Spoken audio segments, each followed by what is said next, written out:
Olympics 12th placer. Big personal best at 800 and 1500 for him this year. There's the cream of the field, though. And Asbel Kip, so disappointed, the three-time world champion, with his 6th place in Rio behind that astonishing charge to gold of Matthew Centrowitz with a 50.4 final circuit in Rio's stadium. McLoofy, the silver medalist, is here, though. There he is in the green of Algeria, the silver medalist in Rio. I actually thought he might take the gold, but Centrowitz ran a very, very smart race. Kiprop here determined to make amends for his poor positioning throughout the race in Rio. Really feels he let himself down. McLoofy, who has broached new ground over 800 and 1500 this year. Manangoi, very fast finisher. He was disappointing in Rio, went out in his heat for Kenya. He's so much better than that, Manangoi, the world number 3 this year. Negatic. Gregson has had a good season. Blankenship, the American, has had a fabulous season too. 8th in that Rio final, remember. Robbie Andrews, disqualified Andrews in Rio from his semi-final. He too will be frustrated and want to make amends with a final track race here of some quality. The pacemakers, well, Rotic will be lead out with Kiptu behind him. We're looking for 55.5 at 400 and then 152 for 800. 220 for 1,000 meters is the ambition, which would make it a very, very quick race. It certainly would threaten going into sub-330 territory. Only Kiprop has hit that so far this year. Away we go then, down the back straight. Gregson to the back of the field there to write a picture.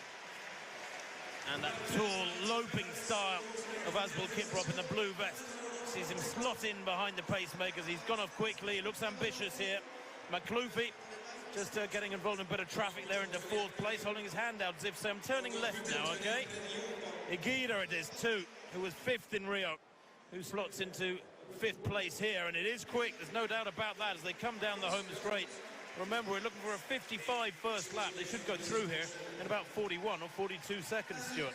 Yes, indeed. Aguido, I mustn't forget him, the Moroccan in that field, but certainly Kiprop is doing what perhaps he should have done in the Olympic Games. He got himself into trouble twice in the Olympic Games, and of course it was an opportunity after what happened in 2012 when he was injured going into that championship. But here he is, a man who is capable of sub-330, and he is better when he does lead in this sort of way. Luffy is also there, but Aguida as well, and they're now beginning to open up a gap. This is quick. 53.7 at 400 meters from the pacemakers, maybe a little bit on the quick side when we were looking for them to go through perhaps in about 55, and the 3 or 4 major names behind them in 55.5, 56. It'll be interesting to see what this second lap comes out at. Now, I don't think that's great pacemaking myself. I know some people feel that to lay down a really quick first lap is wise, but that was extravagant. And Rotitic is who leads with 2 laps to run from the second pacemaker Kiptu, McLoofy in 3rd, Igida in 4th, and then I think Manango in 5th, and Kiprop in 6th place at the moment. No, it's Chariot in 5th place, ahead of Kiprop, as they come up towards 1,200 meters, 800 meters rather, 150.64, and look at that, 56.9, almost fins that second lap. It's not good pacemaking, I'm afraid. 53.7 and then 57.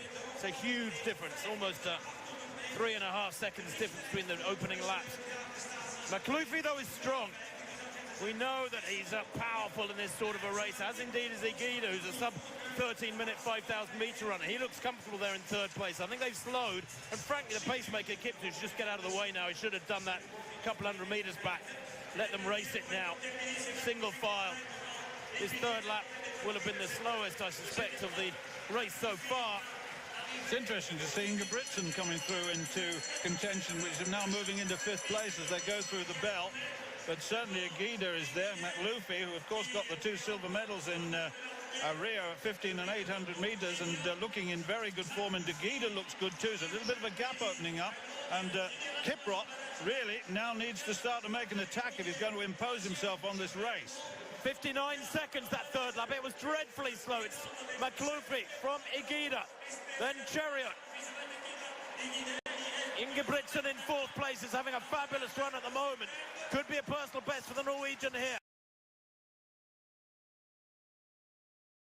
Glancing over his left shoulder, and Igida getting so close. Kiprop in 3rd, eases back when he realizes he's not going to take it. That final circuit the whole opportunity for a really quick time undone, in my opinion, with that 53.7 opener, which misled the field. The major protagonist would have gone through in the low 54s, and that's just too quick, I'm afraid. You can't afford to go out in 148, 149 tempo and expect to come back and run a measured race with a strong final lap. Well, Eric Kennard in this high jump.